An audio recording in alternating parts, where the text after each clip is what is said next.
Bonjour, premier volet d'une série d'émissions consacrée à la crise financière qui a sans doute le plus marqué la conscience collective, une crise économique profonde et durable, la crise de 1929. Or, impossible d'évoquer la crise de 29 sans rappeler auparavant la frénésie des années 20, les années folles. Au cours de cette période, les États-Unis deviennent la première puissance économique mondiale et possèdent bientôt la moitié des réserves d'or mondiales. Dès 1922, la croissance économique américaine explose, au même rythme que la croissance industrielle. L'industrie automobile devient la première industrie américaine. Un Américain sur 5 possède bientôt un véhicule. C'est aussi la période de l'Amérique triomphante, de l'Amérique inégalitaire, de l'Amérique puritaine.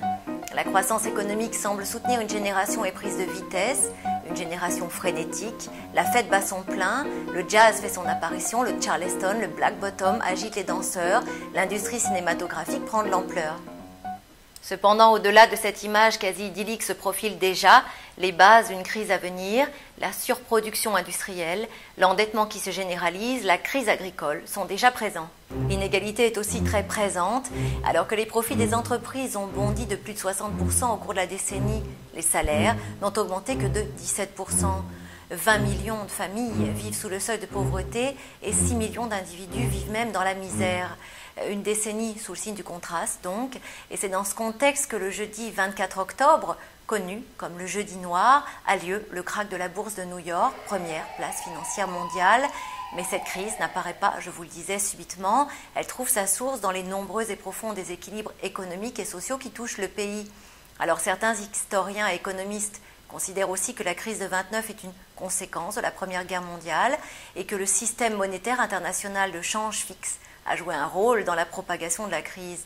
D'autres estiment que la hausse des taux d'intérêt en Grande-Bretagne peu auparavant a pu avoir aussi un effet sur le moral des investisseurs. Mais il faut rappeler que depuis le début de l'année 1929, la croissance du PIB est nulle. Or, on annonce à la mi-octobre la baisse des bénéfices des industries. Les investisseurs se décident à vendre leurs actions. Les ventes massives entraînent une baisse non moins massive des cours. La baisse entraîne la baisse. Et c'est la panique qui atteint son apogée le 24 octobre. Plus de 16 millions de titres sont négociés qui ne trouvent pas preneur. En quelques heures, des centaines de milliers d'actionnaires sont ruinés. La crise de Wall Street s'étend très rapidement au secteur bancaire.